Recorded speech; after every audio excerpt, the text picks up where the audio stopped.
Welcome to public TV news బులెటిన్ల ముందుగా headlines. Sri Ganapathy Sachchidananda స్వామీజీని సత్కరించిన సీఎం చంద్రబాబు.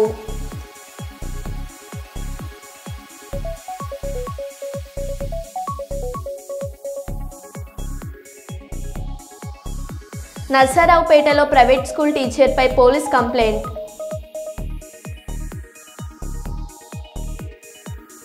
ప్రజాభవన్లో సంచార చేపల విక్రయ వాహనాల ప్రారంభోత్సవం.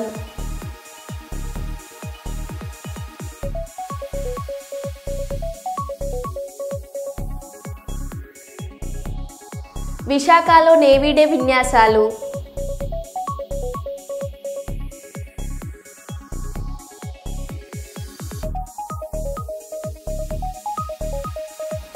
బెల్ట్ షాపులను ప్రోత్సహిస్తున్న ఎక్సైజ్ అధికారులపై చర్యలు తీసుకోవాలి.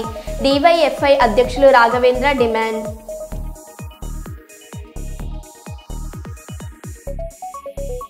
ఇక వివరాల్లోకి వెళ్తే, అందుల కోసం లిపిని సృష్టించి వారి జీవితంలో వెలుగు నింపిన మహనీయుడు లూయిస్ బ్రెయిలీ అని వరంగల్ పార్లమెంట్ సభ్యురాలు డాక్టర్ కడియం కావ్య అన్నారు. శనివారం హన్మకొండ జిల్లా పరిషత్ సమావేశ భవనంలో తెలంగాణ అంధ ఉద్యోగ మరియు ఉపాధ్యాయ సంఘం ఆధ్వర్యంలో లూయిస్ బ్రెయిలీ 216వ జయంతి వేడుకలకు ఎంపీ డాక్టర్ కడియం కావ్య ముఖ్య అతిథిగా హాజరయ్యారు. ముందుగా లూయిస్ బ్రెయిలీ చిత్రపటానికి పూలమాలలు వేసి నివాళులర్పించారు. జ్యోతి ప్రజ్వలన చేసి కార్యక్రమాన్ని ప్రారంభించారు. ఈ సందర్భంగా ఎంపీ మాట్లాడుతూ, అందులో సామాన్యులతో సమానంగా అన్ని రంగాలలో ముందుండేలా ఆలోచించి లూయిస్ బ్రెయిలీ 6 చుక్కలతో కూడిన లిపిని తయారు చేశారన్నారు. లూయిస్ బ్రెయిలీ చూపు కోల్పోయినందుకు నిరాశ చెందకుండా చూపు లేని వారి కోసం ప్రత్యేక లిపిని ఆవిష్కరించి ఆరాధ్య దైవంగా నిలిచాడని కొనియాడారు. నేటి ఆధునిక ఆవిష్కర్తలకు బ్రెయిలీ స్ఫూర్తి ప్రదాత అన్నారు. 4/1/1809 జన్మించి 6 చుక్కల లిపిలో ప్రపంచ భాషలన్నింటిలో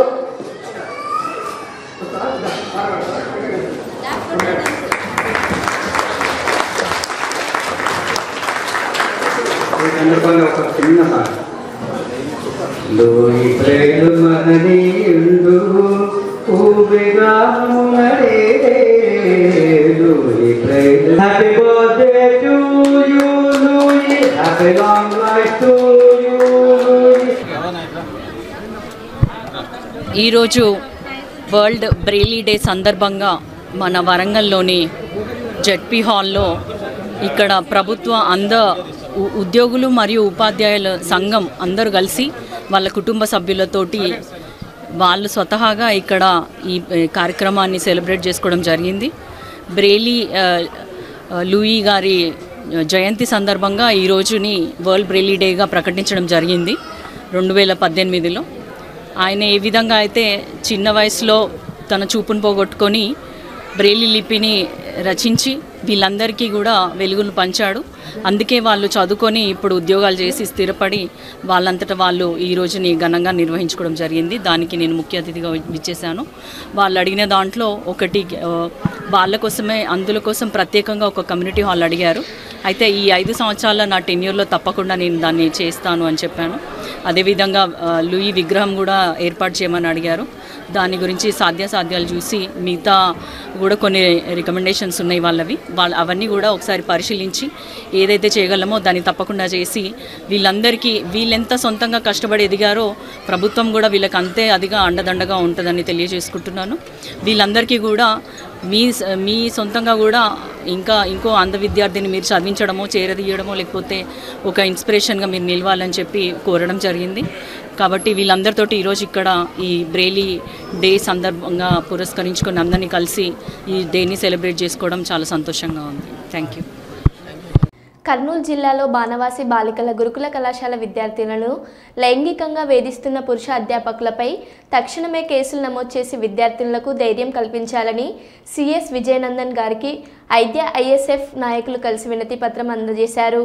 ఈ సందర్భంగా విద్యా జిల్లా కార్యదర్శి అలివేలమ్మ, ఎస్ఎఫ్ఐ జిల్లా కార్యదర్శి అబ్దుల్ మాట్లాడుతూ, ఎమ్మిగనూరు మండలం బాణవాసి గ్రామంలోని ఆంధ్రప్రదేశ్ గురుకుల కళాశాల బాలికలలో ఇంటర్మీడియట్ చదువుతున్నటువంటి విద్యార్థుల పట్ల పురుష అధ్యాపకులైన మద్దిలేటి గ్రంథాలయంలో విద్యార్థుల పుస్తకాలు చదవడానికి వెళ్ళినప్పుడు వారితో అసభ్యంగా ప్రవర్తిస్తూ ఎక్కడ పడితే అక్కడ తాకడం చేస్తున్నట్టు, కొన్ని సందర్భాలలో English lecturer Sunitha PD madam Sukanya sir వాళ్ళకు పిలిస్తే ఎందుకు మీరు వెళ్ళడం లేదంటూ విద్యార్థులను ఇబ్బంది గురి చేయడం జరుగుతుందని మా దృష్టికి తీసుకువచ్చారు. కాబట్టి వీరందరినీ తక్షణమే విధుల నుంచి తొలగించి విద్యార్థులకు రక్షణ కల్పిస్తూ బయట ఉన్నటువంటి నారాయణ స్వామి, రమణ, శ్రీధర్, సుజాత, సుకన్యలతో పాటు ఇంకా విద్యార్థులకు ఇబ్బంది గురి చేసిన అధ్యాపకులపై కూడా ఫోక్స్ చట్టం కింద కేసు నమోదు చేసి విద్యార్థులకు రక్షణ కల్పించాలని కోరడం జరిగింది. అదేవిధంగా అక్కడ ఉన్నటువంటి సీసీ కెమెరాలు 24 గంటలు పనిచేసేలాగా చేయాలని, అక్కడ ఇప్పుడు ఉన్న ఫ్యాక్టరీని తీసేసి కొత్త ఫ్యాకల్టీని నియమించాలని కోరడం జరిగింది. సిఎస్ స్పందిస్తూ వెంటనే ట్రైన్ కలెక్టర్ను సందర్శించి అక్కడ ఉన్న సమస్యలను విద్యార్థులతో మాట్లాడి నాకు రిపోర్ట్ పంపించమని ఆదేశాలు ఇవ్వడం జరిగింది. రిపోర్ట్ ఆధారంగా చర్యలు తీసుకుంటామని హామీ ఇవ్వడం జరిగింది. ఈ కార్యక్రమంలో ఐద్య జిల్లా నాయకులు శ్యామల, ఎస్ఎఫ్ఐ నగర కార్యదర్శి సాయి, నగర నాయకులు ఆర్యన్ తదితరులు పాల్గొన్నారు. జగిత్యాల జిల్లా మహిళా శిశు దివ్యాంగుల మరియు వయోవృద్ధుల సంక్షేమ శాఖ ఆధ్వర్యంలో జగిత్యాల జిల్లా కేంద్రంలో ఉపాధ్యాయ పరిశోధన మరియు శిక్షణ కేంద్రం టీచర్స్ భవన్లో లూయిస్ బ్రెయిల్ 216వ జన్మదిన వేడుకలలో పాల్గొని దివ్యాంగులతో కలిసి కేక్ కట్ చేసి 2025 బ్రెయిలీ క్యాలెండర్ను ఆవిష్కరించిన జగిత్యాల శాసనసభ్యులు డాక్టర్ సంజయ్ కుమార్. ఈ కార్యక్రమంలో DWDO doctor Naresh, EEAH Khan, DE Wajid, CDPO Mamata తదితరులు పాల్గొన్నారు. మనకి ప్రభుత్వ హాలిడేస్, ఐచ్ఛిక సెలవులు, సాధారణ ఒకటి మనకి పంచాంగం, తర్వాత రాశులు ఇవి ఉండవు. జస్ట్ బ్రీఫ్ వికలాంగుల సహకార సంస్థ, అంధుల పాఠ్య ముద్రణాలయము మలక్పేట హైదరాబాద్ అని ఇచ్చారు సార్. సో నెక్స్ట్ పేజ్లో వచ్చేసి ఇది జనవరి సార్. దీంట్లో ఏమి ఇచ్చారంటే ఆదివారం, సోమవారం, మంగళవారం వారాలు ఇచ్చారు సార్. తర్వాత లాస్ట్ రెండవ శనివారము, ఆదివారం ప్రభుత్వ సెలవు అని ఇచ్చారు సార్. ఇక్కడ చేసి సాధారణ సెలవులు ఉన్నాయి సార్ సెకండ్ పేజ్లో. ఒకటి ఆంగ్ల సంవత్సరాలు, తర్వాత 13 వచ్చేసి భోగి, తర్వాత 14 వచ్చేసి సంక్రాంతి, తర్వాత 26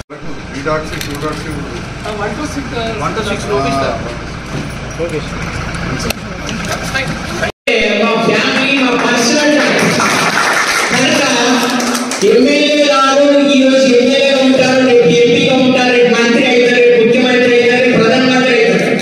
కానీ డాక్టర్ అనే డాక్టర్ ఎప్పుడూ డాక్టర్ లాగే ఉంటారు. ఇది ట్రూ, ఇది సత్యం.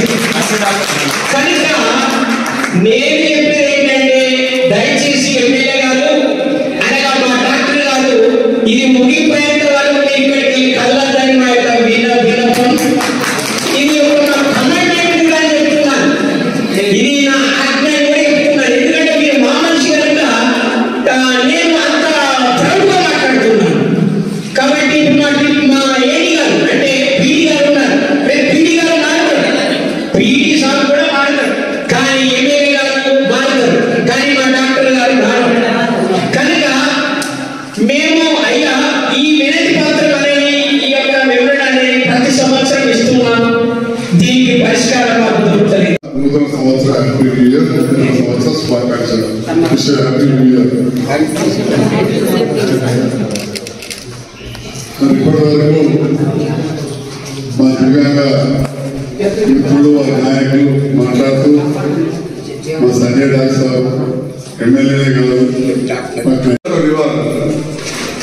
అవాయిడబుల్ ఎక్కడైతే మనం ఆపరేషన్ చేసి వస్తాం.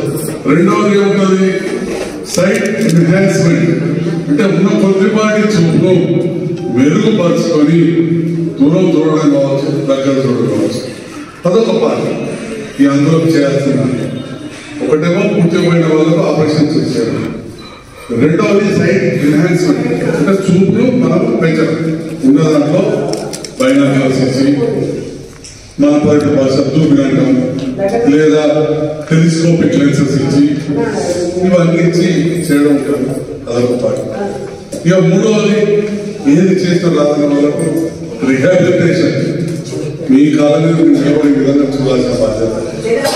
ఇంకా 21 అయితే ఎవరో నిలబెట్టేది ఏముంది, ఇవాళ లూయిస్ బ్రెయిలీ గారు వారు ఒక లిపిని చేసి ఇవాళ మీరు చదువుకునే విధంగా, కంప్యూటర్ చూసే విధంగా, మీరు ఉద్యోగాలు సంపాదించే విధంగా మిమ్మల్ని స్థాయికి చేసిన లూయిస్ బ్రెయిలీ గారి జన్మదిన సందర్భంలో ఇలాంటి ఉత్సవాన్ని జరుపుకుంటున్నాం. మరొకసారి మీ అందరికీ శుభాకాంక్షలు తెలియజేస్తాను. ఇప్పుడే కరీంనగర్లో అప్పుడు కలెక్టర్ గారు మీకు అందరికి సంబంధించిన పాఠశాల పెట్టి ఈరోజు పూర్తి చేసుకున్నామని చెప్పి 43 సంవత్సరాల తర్వాత అట్లనే భగవంతుడు ప్రసాదించి అది చెప్పే కూర్చొని అమ్మాయి చిన్నప్పుడు నేను 45 నుంచి నేను అప్పుడు దాఖలుతున్నాను. అంటే భగవంతుడు ఒకటి దీన్ని తగ్గించినా ఇంకొక రకంగా శక్తివంతులు చేసినని చెప్పి మీరు ఆత్మ విశ్వాసాన్ని ఉంచుకొని ఎక్కడ కూడా ఆత్మస్థైర్యాన్ని కోల్పోకుండా మీరు ఉండాలని చెప్పి భావిస్తాం. అదేవిధంగా వారిని ప్రోత్సహిస్తున్న ఆ తల్లిదండ్రులు కావచ్చు, కుటుంబ సభ్యులకు, మీ డిపార్ట్మెంట్ సిబ్బంది అందరికీ కూడా పేరు పేరుగా నా హృదయపూర్వక ధన్యవాదాలు తెలియజేస్తున్నాను. ఒకవైపు గుంతలు పడ్డ రోడ్డు, మరోవైపు చెత్త దిబ్బలు. ఆ చెత్త దిబ్బలను తగలబెట్టడంతో ఆ రోడ్డుపై నడవలేక దుర్వాసనతో అనారోగ్యాలకు గురవుతున్న స్పందించడం లేదంటున్న కొత్త బస్టాండ్ సీతారామనగర్ ప్రాంతం కాలనీ ప్రతినిధులు S Srinivasarao, Y Lakshmaiah, A Udayaraju, T Sangayuddin ఆగ్రహం వ్యక్తం చేశారు. సీతారామనగర్ వ్యవసాయ మార్కెట్ యార్డ్ మీదుగా కొత్త బస్టాండ్ వెళ్లే రోడ్డులో ఈరోజు ఉదయం పట్టణ పౌర సంక్షేమ సంఘం ప్రతినిధి బృందంతో కలిసి స్థానికులు పర్యటించారు. ఈ సందర్భంగా వారు మాట్లాడుతూ రోడ్లపై చెత్త దిబ్బలను తగలబెట్టుతున్నందున దుర్వాసన, పొగ వల్ల అనారోగ్యానికి గురవుతున్నామని ఆవేదన వ్యక్తం చేశారు. వెంటనే నగరపాలక సంస్థ అధికారులు స్పందించి చెత్తను ఎప్పటికప్పుడు తొలగించాలని కోరారు. పట్టణ పౌర సంక్షేమ సంఘం నాయకులు ఇరిగినేని పుల్లారెడ్డి, ఏ వెంకటేశ్వర్లు మాట్లాడుతూ గతేడాది ఫిబ్రవరిలో 60 లక్షలతో సిమెంట్ రోడ్డు వేసేందుకు రోడ్డును తవ్వి వదిలేశారని, ఆ 60 లక్షలు ఏమయ్యాయని ప్రశ్నించారు.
మేము పట్టణ పౌర సంక్షేమ సంఘంగా ఈ ప్రభుత్వాన్ని అయితేనేమి మున్సిపల్ అధికారులను అయితేనేమి విజ్ఞప్తి చేస్తున్నాం.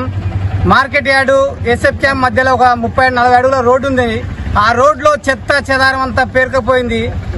వీళ్ళని కార్మికులు పంపిస్తారు కానీ వాళ్ళు ఊడుస్తారు, అక్కడే వేసి అంటి పెడుతున్నారు.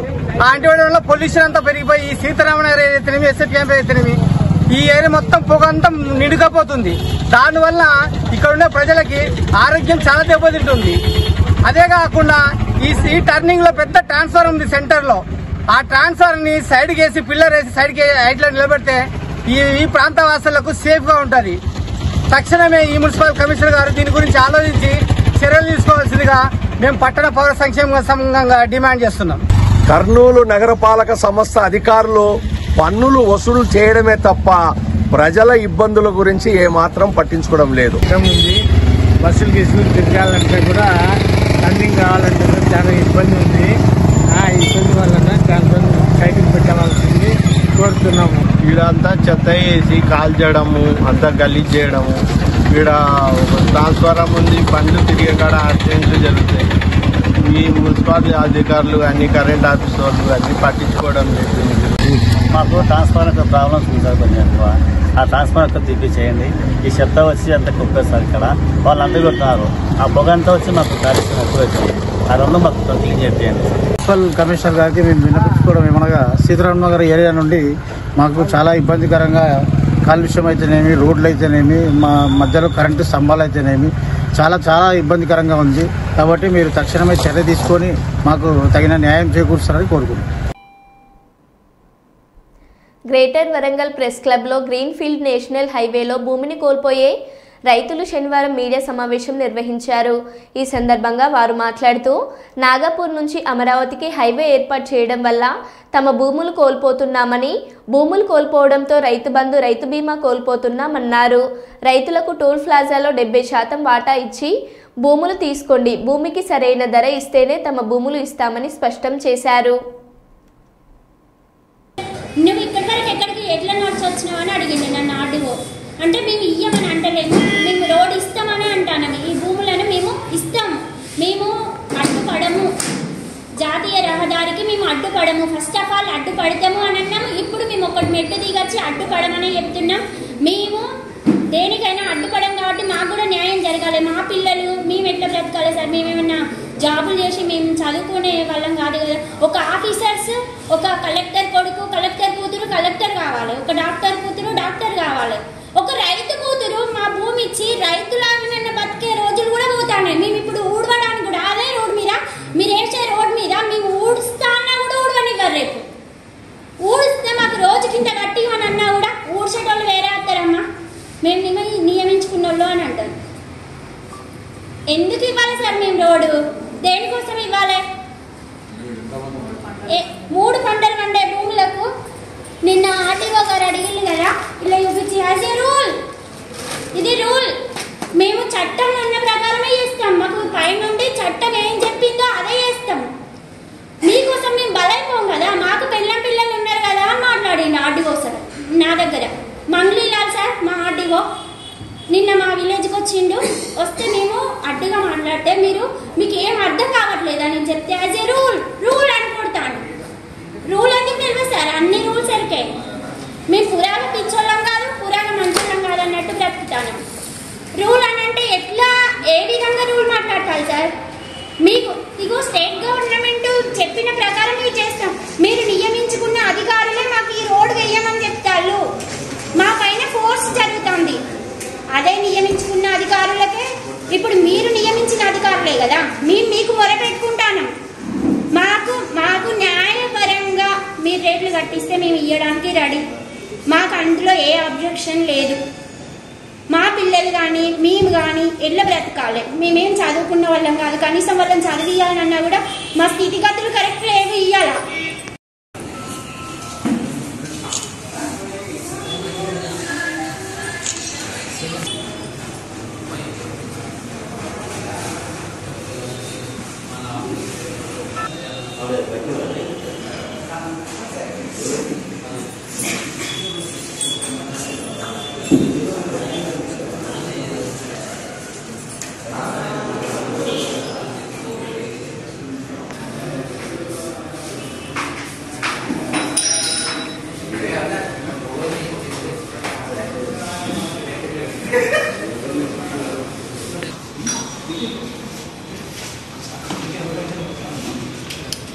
వాల్యూలో పుస్తక విలువ ప్రకారం మీకు డబ్బులు చెల్లిస్తామంటున్నారు.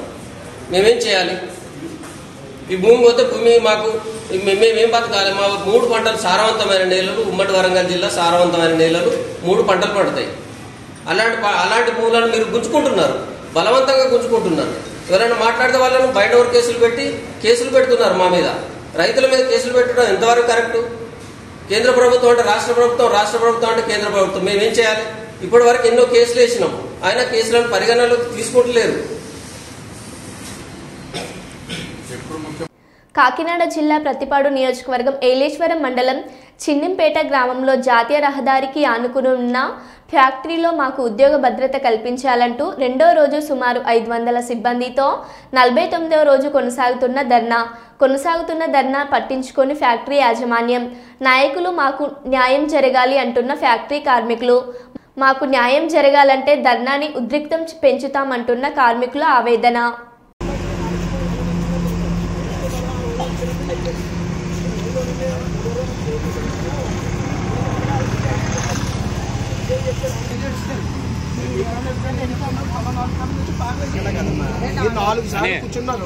కూర్చుంటే 5వ సారి 6వ తారీఖు ఎక్కారు.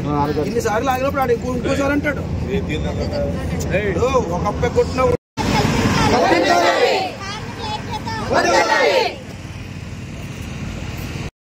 చిన్నింపేట జీడిపట్ల పరిశ్రమలో పనిచేస్తున్నాం. 409 మంది వర్కర్స్ ఇక్కడ పనిచేస్తున్నారండి. కానీ నవంబర్ 16ని హఠాత్తుగా కంపెనీ మూసేసి ఆ రాత్రికి రాత్రి యాజమాన్యం వెళ్ళిపోయిందండి. మేము రోడ్డు మీద పడి ఉన్నామని ఎంఆర్ఓ ఆఫీస్ దగ్గర చర్చలు జరిపారు. అక్కడ కూడా మాకు న్యాయం జరగలేదు.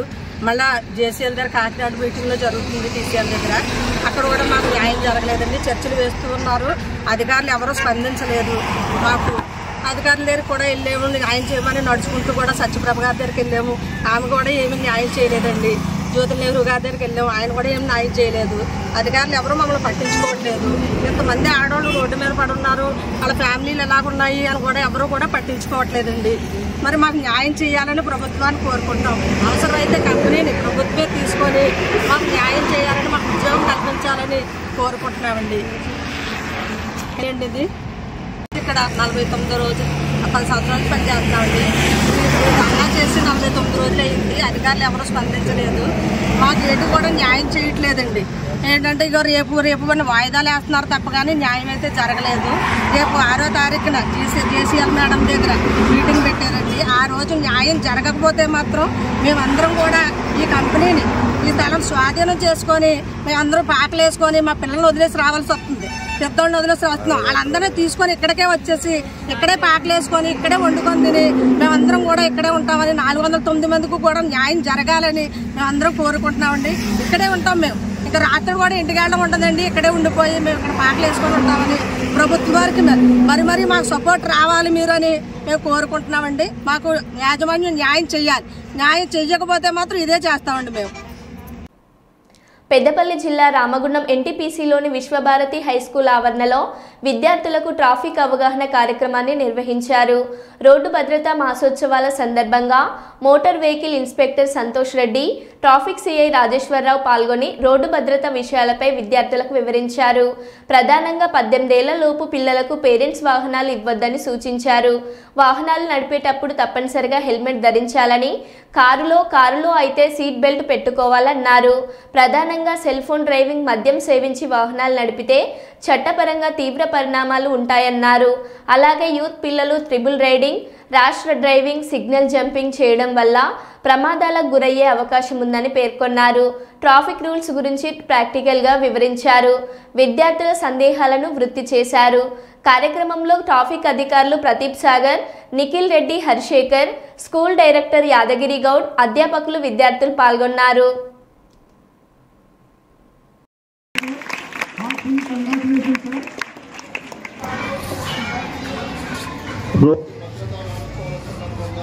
Speed is thrill, but it make you kill. Thank you for giving this wonderful opportunity.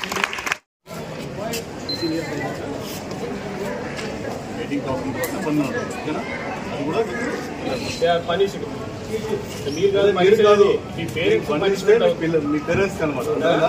అందుకే అండర్ ఏజ్ పిల్లలు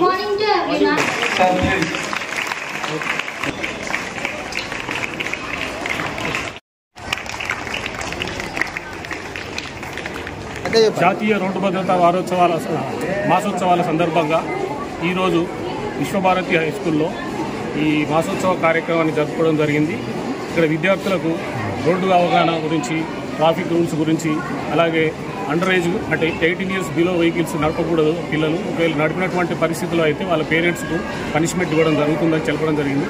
అట్లాగే వారికి మోటార్ సైకిల్ నడిపినప్పుడు హెల్మెట్ ధరించడం తప్పనిసరి అని, అలాగే 4 wheels వెహికల్ నడిపినప్పుడు సీట్ బెల్ట్ పెట్టుకొని తప్పనిసరిగా నడపాలని సూచించడం జరిగింది. అలాగే ఆటోలలో కానీ బస్సులలో కానీ ఓవర్లోడింగ్ రాకుండా జాగ్రత్తలు వహించాలని వారందరికీ తెలపడం జరిగింది. 2 wheelers వాళ్ళను 4 wheelers వాళ్ళను ట్రాఫిక్ నుండి విజ్ఞప్తి కోరేది ఏంటంటే, మీరు బండి నడిపేటప్పుడు ఒకటే దృష్టిలో పెట్టుకోండి. సెల్ ఫోన్ మర్చిపోయినప్పుడు ఇంట్లో వైఫ్ కావచ్చు, బ్రదర్ కావచ్చు, పిల్లలు కావచ్చు, నాన్న సెల్ ఫోన్ మర్చిపోయి తెచ్చిస్తారు. మీరు సెల్ ఫోన్ అనేది మర్చిపోయినా కూడా ఏం కాదు, దాంతో ఒరిగేది ఏం లేదు. బట్ హెల్మెట్ అనేది మర్చిపోతే కంపల్సరీ అది ఇవ్వండి. అదొకటి. తాగి 80% బండి నడిపోతుంది.